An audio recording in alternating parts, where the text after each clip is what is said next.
안녕하십니까. 전기산업기사, 전기기사 실기 기초이론 마지막 네 번째 시간을 나가도록 하겠습니다. 이번 시간에는 마지막으로 회로하고 기기에서 필기 과목에서 어떤 게 이제 실기가 나오는지 그걸 마지막으로 알아보고요. 한 번씩 나온 거 다 뺐습니다. 2번 이상 나온 걸 위주로 해서 간추렸고요. 이 정도 알고 넘어가시면 도움이 많이 된다. 먼저 회로이론 쪽을 먼저 보는데 가장 많이 나온 게 삼전압계법 나왔고, 그 다음에 삼전류계법 시험에 자주 나온 겁니다. 여기 보면 여러분들 필기에서 많이 했겠지만 역률 구하는 공식 저 잘 몰라요. 이렇게 있고 알아두셔야 되고, 전력 구하는 공식인데 여기 보면 V2와 V1, V3가 직렬이죠. 얘는 병렬이죠. 그래서 이쪽이 전압이 크죠. 그래서 큰 거에서 빼준다. 그래서 만약에 얘가 V3다 그러면 여기 V3가 들어갈 거고, 지금 V1이니까 V1이 들어가는 거죠. 그래서 요 공식 알아두셔라. 필기할 때 많이 했던 겁니다. 그래서 이런 것도 있다. 삼전압계법보다는 사실 삼전류계법이 시험에 많이 나옵니다. 그래서 삼전류계법인데 여기서 보면 얘가 와서 이렇게 병렬로 쪼개 있잖아요. 그죠? 그래서 I1이 제일 크겠죠. A1이 얘가 제일 크고 요놈이 와서 이쪽으로 쪼개지는 거잖아. 그래서 여기에 보면 제일 큰 놈의 제곱 이렇게 있는데, 간연도에 가끔 자격증 우리 취득을 할 때 우리 채점하신 분들이 제발 자격증 따가세요 라고 하는 게 아니라 니들 한번 실수해봐 라고 해서 요게 A1 안 주고 A3를 주는 경우가 있고 요걸 A1 주는 경우가 있습니다. 그럼 여기 뭐가 들어가야 돼요? A1이 아니라, 그렇죠, 여기가 A3가 들어가야 되죠. A3, 그럼 여기 뭐가 들어가야 돼요? A1이 들어가야 되죠. 항상 큰 놈이 먼저 들어가죠. 큰 놈이 들어가서 이게 쪼개지니까 이렇게 실수하는 경우도 있는데, 이렇게 전류계에 따라서 표시가 되는데 꼭 앞에 큰 게 들어간다 이렇게 보시면 되고, 얘는 2분의 R에 2R 곱하기 분의 1이고 얘는 2분의 R이다. 그래서 특히 요놈 잘 알아두셔라. 물론 역률 구하는 공식이 있긴 있어요. 있긴 있는데 그다지 많이 나오진 않지만 알아두셔라. 그래서 삼전류계법 특히 시험이 많이 나오니까 잘 알아두시면 좋습니다. 자, 그다음에 이제 이런 게 있었죠. 이전력계법. 이전력계법이 있었는데 전력 P1 나오고 P2 나오면 둘이 합치면 되죠. P상전력은 루트 3 VI로 가는 공식도 있고요. 그래서 그걸 이용해서 만든 게 요 다음 문제입니다. 자, 볼까요? 자, 여기 보면 이전력계법이죠, 이렇게. 그래서 전력계가 이렇게 두 개가 있습니다. 그래서 이 전력과 이 전력, 그래서 이전력계법이라고 하죠. 물론 요건 이제 RST상인데 요게 L1, L2, L3로 바뀌었죠. 시험에 이제 바뀌어서 나올 거고요. 자, 여기 보게 되면 이전력계법 두 개를 합치면 돼요. 그래서 P1 플러스 P2, 즉 W1 플러스 W2, 즉 유효전력계 더하면 8310, 여기서 요거 둘이 합치면요. 그래서 유효전력이고요. 그 다음 P상전력은 루트 3 VI로 구하면 되죠. 그래서 만점 392. 그래서 코사인 세타는 여기 이번에 P상전력에 대해서 유효전력이죠. 그래서 P상전력 집어넣고 유효전력 집어넣으면 풀 수 있다. 이런 문제 유형이 제법 많이 나옵니다. 물론 여기서는 역률 구하는 공식도 있긴 있는데 이거 실기에서 요거까지 물어보진 않아요. 보통 유효전력과 P상전력 요 정도, 물론 역률 구하는 것도 묻긴 오는데 요 정도에서 많이 물어봐요. 그래서 이제 알아두시면 좋다. 그 다음에 여기에 보면 전압계가 직렬로 연결돼 병렬로 연결돼. 당연히 병렬이죠. 그래서 전압계를 이렇게 설치해야 되고, 전류계를 설치하면 직렬로 하니까 여기다가 이렇게 설치를 해야 됩니다. 그래서 전압은 이렇게 병렬, 전류는 직렬 이렇게 보통 설치하는데, 물론 여기 이 그림이 맞냐 틀리냐는데 실기에 가면 이걸 이제 어떻게 되냐면, 보통 이제 전압계는 이렇게 병렬로 설치하잖아요. 그죠? 그럼 전류계는 어디다 설치하냐 이겁니다. 보통 이제 가운데다 설치하는 건 없습니다. 만약에 이제 시험 문제에 이런 경우가 있거든요. 어떤 경우가 있냐면 요게 A상이고 요게 B상이고 요게 N상이죠. 그럼 요게 단상 3선식이란 말이에요. 근데 그때 간연대 뭐가 있었냐면 중성선의 전류를 측정한다 이렇게 해서 중성선의 전류를 측정한다. 그러니까 여기에 뭐가 들어가야 돼? 전류계가 여기 들어가야 되죠. 중성선에. 근데 이제 그리고 이제 여기다 그림을 그리셔 이런 문제가 있는데, 지금 뭐 삼상 같은 경우는 이제 여기다 설치해야 되고 여기다 설치하고 여기다 설치하는 건 없습니다. 단지 조건이 뭐냐면 아무 말이 없을 때, 만약에 시험 문제에 뭐 R상의 전류를 측정하려고 한다. 그럼 R상에다 올리면 되죠. 뭐 T상의 전류를 측정한다. 여기다 하면 되겠죠. 이런 식으로 위치만 바꿔주시면 되고요. 아무 말이 없으면 세 개 중에 아무 설치하면 되고, 그 다음에 전류계가 지금 여기 앞에 나왔고 얘는 전류계가 두 개 있잖아요. 그래서 선생님 어떤 게 맞습니까? 전류계가 전압계 앞에 있는 게 맞나요?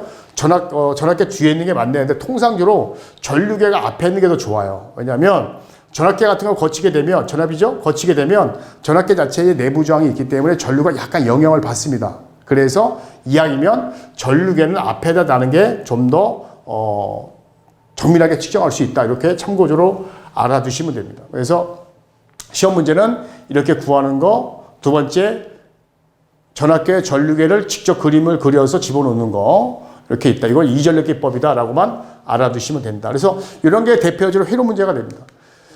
그 다음에 회로 문제, 잠깐만요. 회로 문제가 이렇게 있고요. 그래서 회로 문제는 이거 말고도 몇 가지가 더 있긴 있어요. 뭐, 이제, 여러분들, 유효전력 공식 있죠, 유효전력. 유효전력 공식에서는 3VLIL 코사인 세타가 있고요. 그렇죠? 이땐, VP죠? 그래서 이거는 뭐일 때? 상전압일 때, 그죠? 그 다음에 P는 루트 3에다가 VLIL 코사인 세타. 요거는 성간전압, 성간전일 때, 삼상전력. 근데 뭐가 있죠? V결석일 때. V결석 때는 루트 3 곱하기 한 대 용량이 되는 거죠? 여기 몇 대 용량? 변압기 한 대 용량이 된다. 그때 요때 V결석일 때 얘네들은 상이에요? 선간이에요? 바로 다 P죠. 한 대. 즉 다시 얘기해서 상전압, 상전류가 된다라고 보시면 됩니다. 그래서 여기 한 대 용량을, 여기 한 대 용량이 되는 거죠? 그래서 V결석일 때 용량을 루트 3 나누면 여기에 나오는 게 이제 한 대 용량이 되는 거예요. 그럼 한 대 용량에다가 세 대를 곱하면 이게 뭐가 되는 거죠? 이게 한 대 용량이니까 바로 삼상 용량이 되는 거죠. 그래서 이런 식으로 해서 변형해서 시험 문제 제법 많이 나온 편입니다. 콘덴서하고 또 펌프 출력 볼 때 이걸 이용해서 시험에 생각보다 많이 나오니까 요거 관계도 같이 알아두시면 된다. 회로는 뭐 요 정도 물론 자주 그런 게 하나같이 더 있긴 더 있어요. 근데 그런 건 다 제가 빼보도록 하겠습니다. 그리고 또 굳이 얘기한다면 그 전압 분배 법칙이 있죠. 이렇게 있고 이렇게 있어요. 그랬을 때 여기 V, 여기 R1이죠.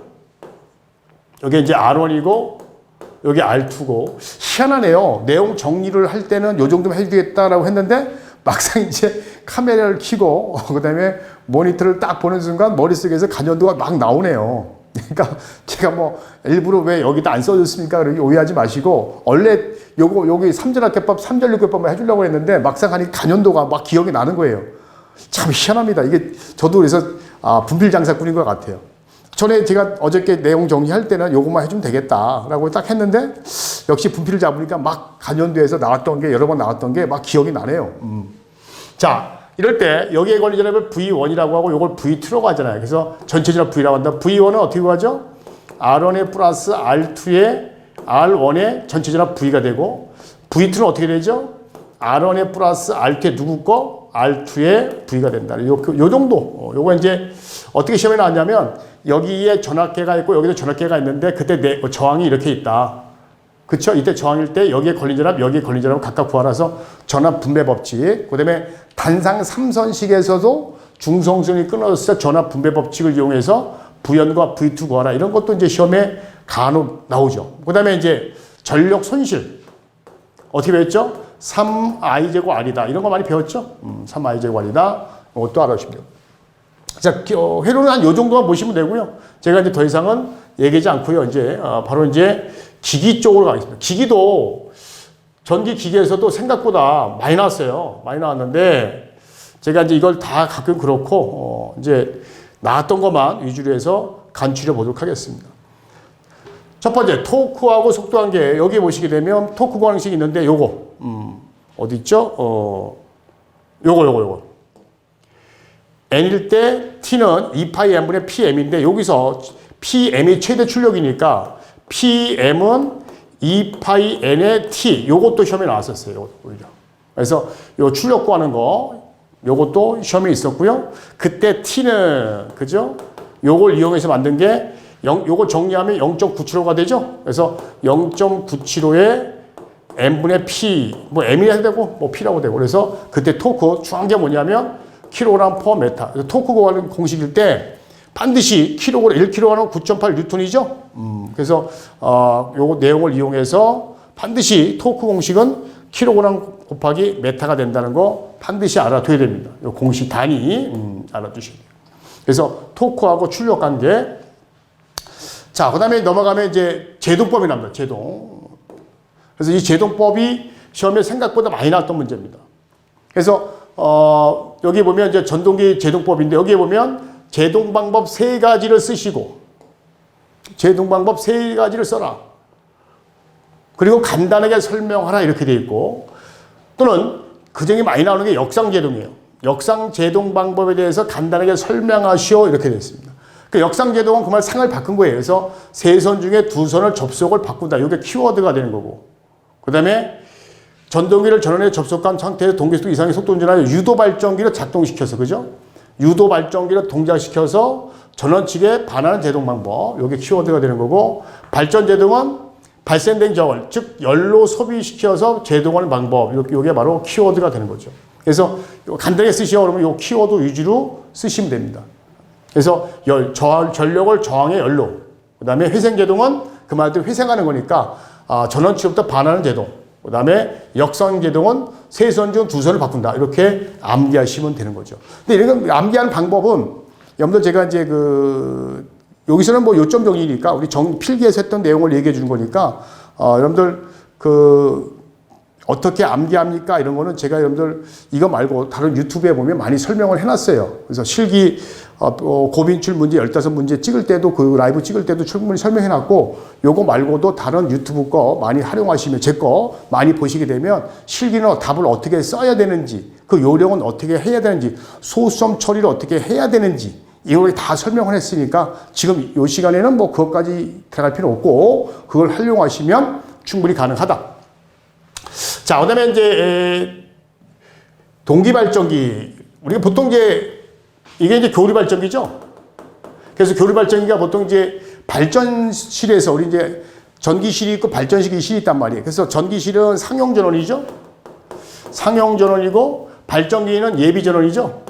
그래서 상용전원 고장나면 당연히 예비전 쓰는 거고 평상시 상용 쓰다가 고장나면 얘 쓰는 거죠. 그래서 가끔 얘를 동기발전기를 안 그러고 예비발전기 이렇게 표현하는 경우도 있어요.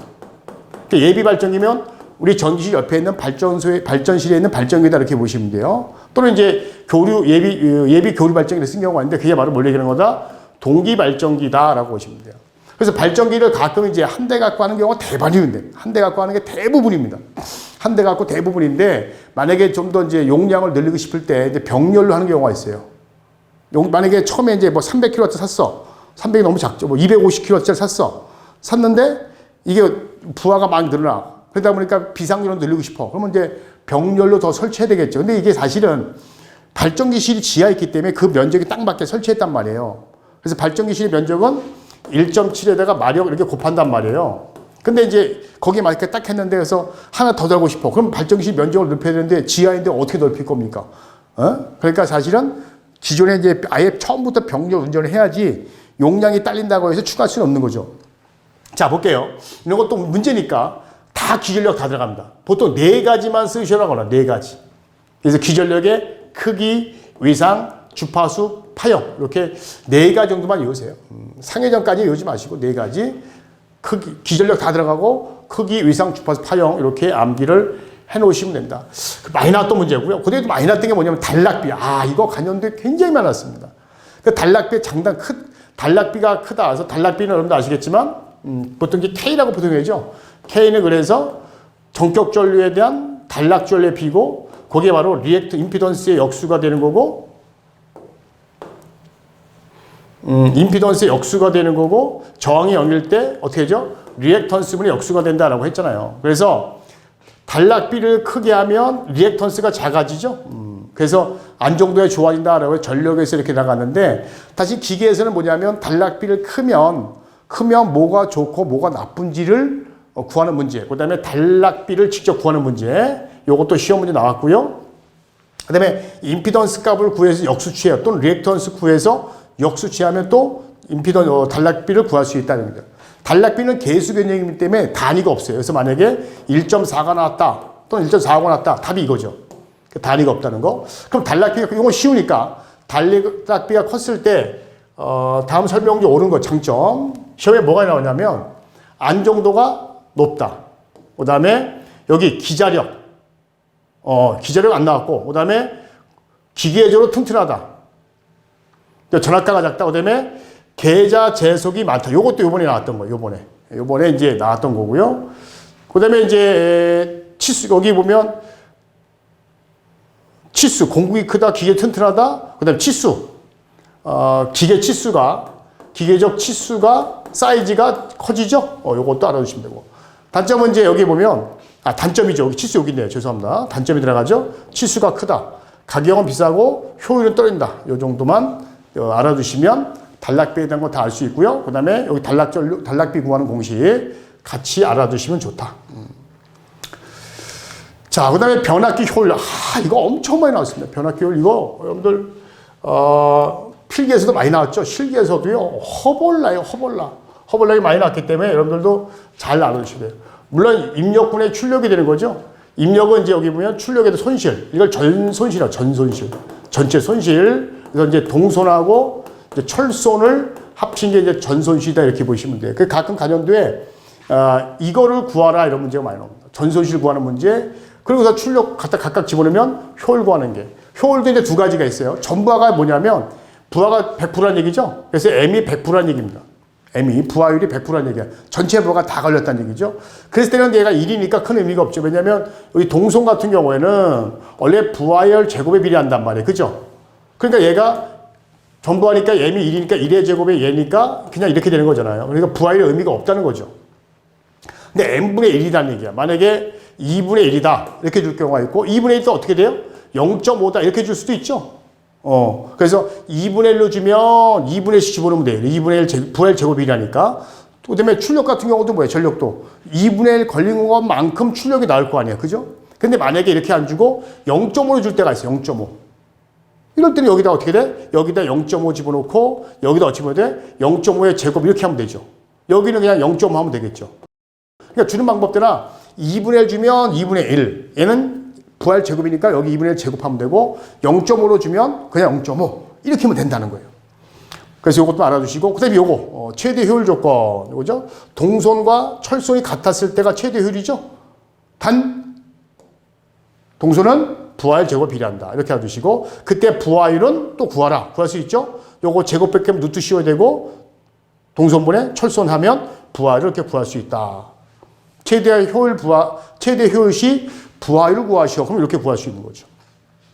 자, 그래서 따라서 이제 전일 효율 구할 때는 전일효율인 게 뭐냐면 만약에 하루다.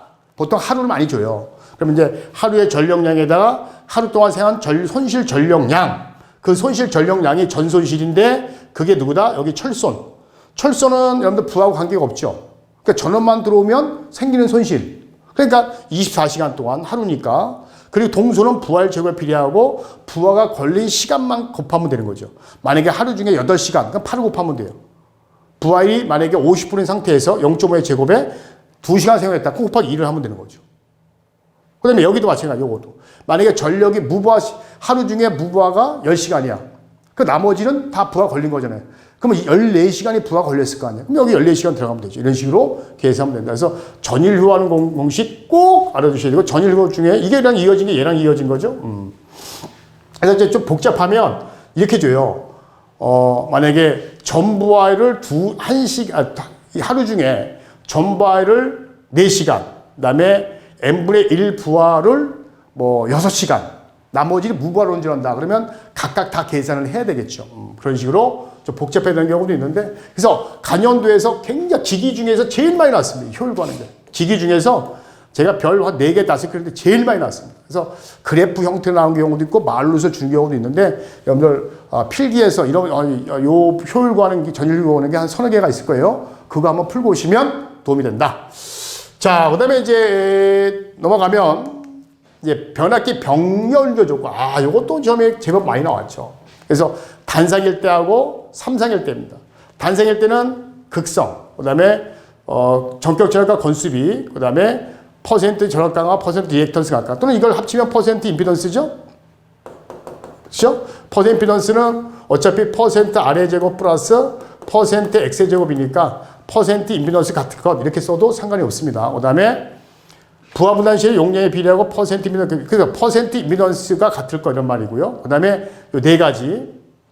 그 다음에 이제 3상일 때 뭐가 추가되죠? 120도 유상체가 있으니까, 그쵸?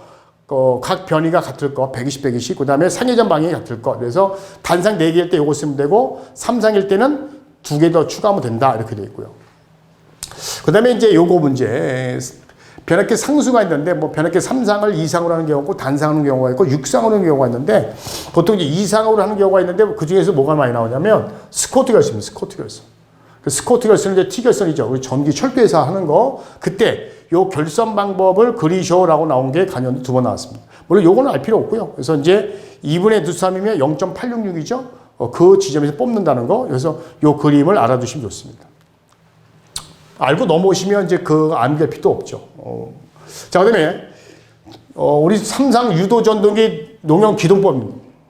3상에 3상 농용기동법인데, 여기 보면 5마력 이하는 직익기동이고, 특히 이제 5마력을 초과하면 이제 감전압, 그러니까 전압을 떨어뜨려서 점점 증가하는 거죠. 그러니까 첫 번째 Y델타 기동.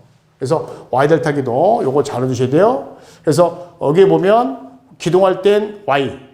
근데 실제 기동이 끝나면 델타로 운전한다는 거죠. 그래서 만약에 Y로 할 때는 전압을 루트 3분의 1 작게 할 수 있다. 그죠? 또 기동 전류도 3분의 1 갖게 하고 토크도 3분의 1 감소한다. 요거 알아두셔야 돼요. 간연대 많이 나왔고요. 그 다음에 그 밖에 기동법은 이제 리액터 기동이 있고 기동 보상기가 있다. 그래서 기동 보상기는 여기 뭐 단권 매력의 세대를 이용한 방식 알아두셔야 돼요. 그래서 이것도 같이 암기를 해 놓으시면 되고, 특히 Y델타 기동법 많이 쓰기 때문에 여기에 대한 것도 잘 알아두셔라. 자, 마지막입니다. 마지막. 단상 유도 전동기. 아까 3상이고요. 단상인데요. 이 단상은 이제 기동법을 사용해야 되죠. 왜냐하면 회전자가 없기 때문에 얘는, 자, 이렇게 갔다 이렇게 오잖아요. 이게 플러스고 얘가 마이너스니까 전동기가 어떻게 되죠? 갔다 올다 정방향, 역방향, 전동기 회전을 못 하죠. 그래서 기동법을 반드시 사용해야 되는데, 그래서 반콘 분쇄라고 하죠. 그래서 기동 토크가 큰 순서는 외울 필요 없고요. 기동 방식 종류 4가지. 4가지를 쓰셔. 그래서 반콘 분쇄. 여러분들이 알아서 4개 쓰면 되고요. 이 단상에서 기동법을 하는 이유가 뭐냐? 여기 회전자기를 얻고자 한다. 따라서 기동 토크. 그죠? 기동 토크를 얻고자 하기 위해서. 그래서 회전자기를 얻어서 기동 토크가 나오겠죠? 그래서 최종 답은, 원래 이제 두 상의 회전자기를 얻게 된다. 따라서 기동 토크를 또 얻는다. 이런 뜻이죠. 그래서 기동 토크를 얻기 위해서 바로 단상에는 기동법을 사용한다. 이 정도도 알아두시고 반콘 분쇄 이렇게 알고 넘어오시면 됩니다. 이 밖에도 기기 문제가 몇 가지씩 있는데 그건 뭐 가물가물하게 한 번씩 나오기 때문에 그런 건 가감하게 제가 뺐고요. 자, 이렇게 해서 4번째 강의를 다 마쳤는데요. 이런 실기호 기초를 잘 들으시고 본특 강의에 들어가서 여러분들 암기량이 굉장히 많습니다. 그 암기하는 방법, 그 다음에 어떻게 책을 써야 돼. 왜냐하면 어차피 실기는 그대로 옮겨 써야 된단 말이에요. 그 쓰는 방법 제가 이제 여러분들 유튜브에다가 계속 올리고 있으니까 참고하시고요. 그 다음에 이제 앞으로 요거 끝나면 제가 이제 수일 이내에 제가 라이브로 이제 정말 시험에 많이 났던 거 저번에 한번 1회차 때 한번 올린 게 있는데 요번에 맞춰서 요번에는 한번 제가 3개 정도 올리려고 그래요. 한 10문제씩 해서 뭐 시퀀스 같은 이쪽은 뭐 한 문제수 그렇게 많이 테이블 스펙 많이 못 올리고 그런 거 한 2-3문제 또 3-4문제 할 거고 주 교수님이 저는 이제 단답하고 수변전 섞어서 많이 났던 문제 위주로 해서 왜냐면 간연도 엄청 많습니다. 그죠? 20년치 보기면 간연도가 수천 개. 그 중에서 여러분들 저번에 1회 때 제가 15문제를 해줄 때 2개씩 맞췄어요. 뭐 그것도 운이죠, 운. 2개씩 맞춰서 이제 그 감사의 문장도 제가 받았는데 요번에도 한번 잘 심혈을 기울여서 그 문제 뺀 나머지 추가로 해서 한 제가 볼 때는 한 20문제 정도 토탈, 그 다음에 시퀀스, PLC, 테이블 스펙 합쳐서 한 25개 정도 문항이 대략 되지 않을까 이렇게 예상을 해봅니다. 그때 라이브 때 많이들 시청해 주시고 그 다음에 구독, 좋아요 꼭 눌러주시면 감사하겠습니다. 감사합니다.